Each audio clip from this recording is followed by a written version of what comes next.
Boxing reporter tries to save Canelo. Baby, you want baby, I know that. But it ain't gonna work though. What up, Fight World? It's your boy Ego, and I'm back with some more boxing. Listen, DAZN reporter, he tries his best. I'll give him that. He tried his best to save Canelo Alvarez from this work, from this criticism. But let me tell you, it's not gonna work. And I'm gonna explain in this video why that's the case. Boxing reporter Chris Mannix says, I'm fully on board with Canelo fighting David Benavidez. He's earned it. But before we go all in calling Canelo a ducker, let's stipulate that if Benavidez had a 168-pound title in 2021 and 2022, Canelo would have fought him. Benavidez lost those titles twice. Now, just off of that, I completely disagree with everything in this particular tweet, right? And this is a DAZN reporter. And the funny thing is, Canelo doesn't even fight on DAZN anymore, and you're still trying to protect him, in my view. The reality is, your man Ego has been on the money. It's like, I never lose. I'm Parker Lewis. I never lose. I just can't lose. I told you many moons ago, the walls were closing in on Canelo Alvarez. And now it's starting to finally happen. I didn't know how long it would take, but I knew Canelo would be Canelo, and Canelo would continue doing what he's done through most of his career, which is kind of like pick and choose and not fight guys at opportune times and things like that. David Benavidez just happens to be the latest one. Now, the irony, and I can talk about this in so many ways because I'm that good, David Benavidez has definitely earned his shot. So I agree with the boxing reporter when he says that Benavidez has earned it. He's a former champion. Yes, he did lose his belt 2 times, not once, but twice. But I'm a big believer in context. Life requires context. When you put things in perspective, that makes all the difference. So for starters, we have to, instead of just looking at the tweet and like looking at what was written, we got to look at the context behind it. Benavidez lost his belt twice, right? The first time was because he tested positive for cocaine, right? He just had the metabolites or whatever of cocaine in his system. I'm not saying this is good. Obviously, that's not good, but I highly doubt he was on coke for the fight. But whenever he was partying or whatever, and he had it in his system. I've never done drugs, so I don't know about that life, but shame on him. He was 20, 21 years old. It happened. They stripped him of his title. You live and you learn, I guess, right? Then the second time was during the pandemic. He got stripped the second time. He became a champion again, but he got stripped because David Benavidez failed with his weight on the scale. Now, that I think requires a little bit more leniency based on the fact of, if you recall, 2020 is the year that we first found out in the United States about a worldwide pandemic known as the Rona, right? So that was just a completely new and different time. And most people, unless you're 90, 100 years old, you know, and you remember maybe some past pandemics or tuberculosis, or you were there for the Great Depression or the Spanish flu or something like that, most people didn't really know. Like, yes, we had SARS and mad cow meat, West Nile, and various things come up, 9/11, you know, various tragedies, if you will. But at the same time, you know, the pandemic, this was like the first time where they required you to stay at home. Like, I don't recall that, at least in my lifetime, any other situation that really compares to the Rona situation, where they said businesses like barbershops weren't essential business. So barbers and beauticians and hair salons had to close. So I just think that was a unique time. And again, some people are like, oh, you're making excuses. I'm just telling you what I feel. David Benavidez failed during the pandemic, and he couldn't make weight. He missed weight by X amount of ounces or pounds or whatever, and he missed weight. But again, the reason why this is pertinent is during the Rona, they didn't have, because everything was considered potentially contagious. They didn't have enough ventilators and ventilation systems. So it was a scary time, even for media. They weren't like allowing a bunch of media to go to the fights, boxing fights at that time.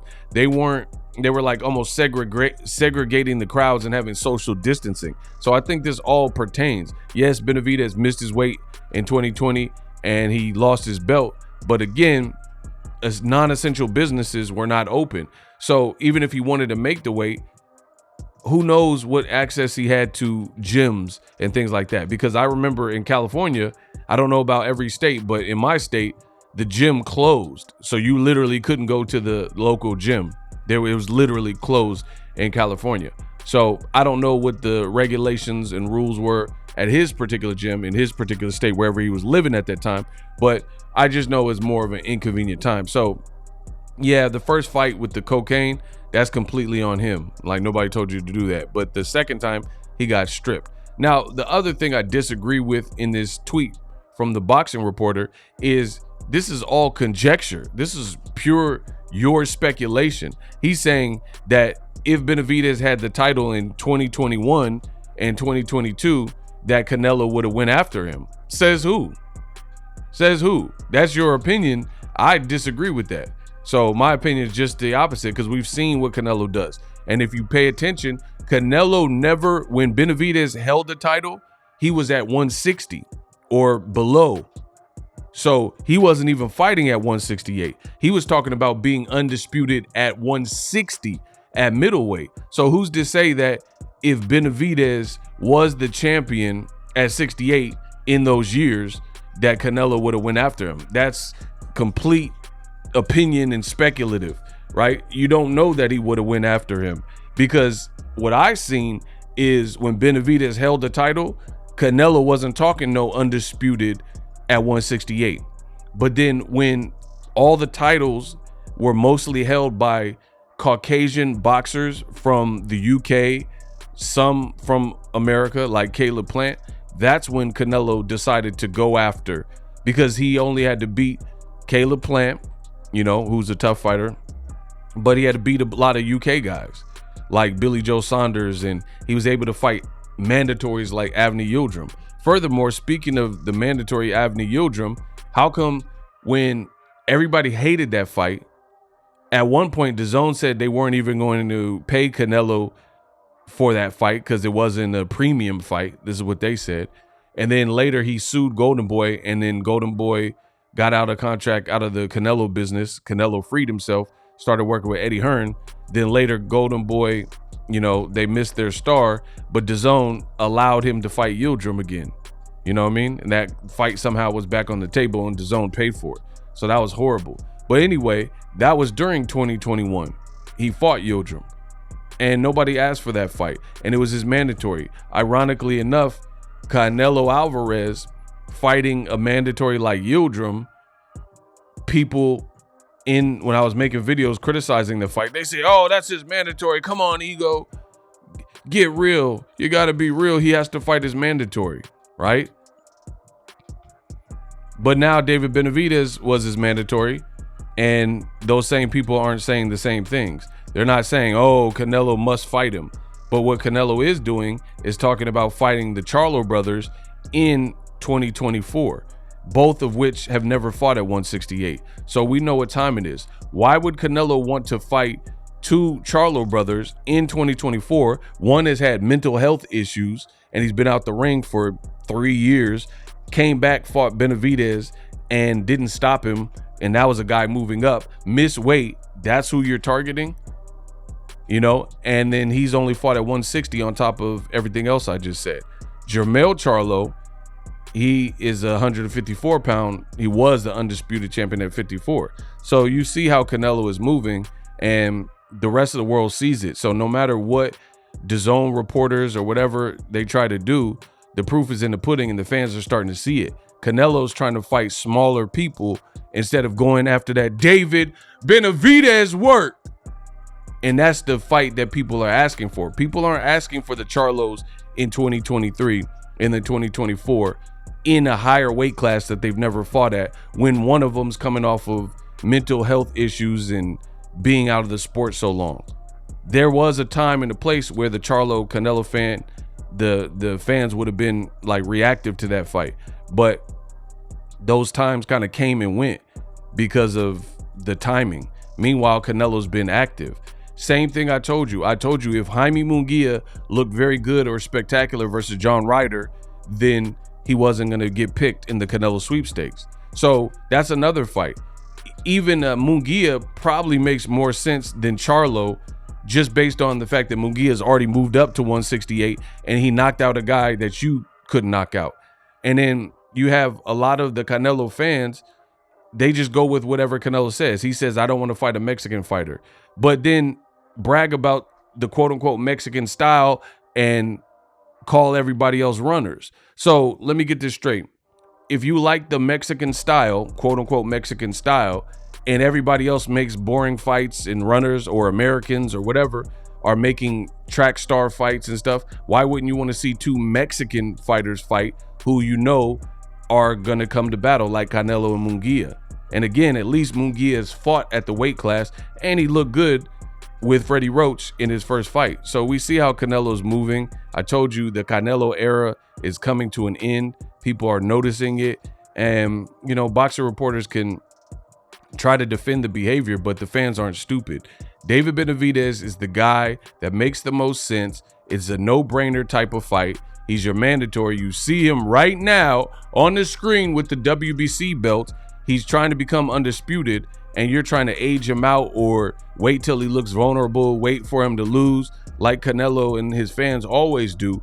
And then you could say, see, I told you Benavidez wasn't all that. Just like when Benavidez beat Demetrius Andrade and stopped him.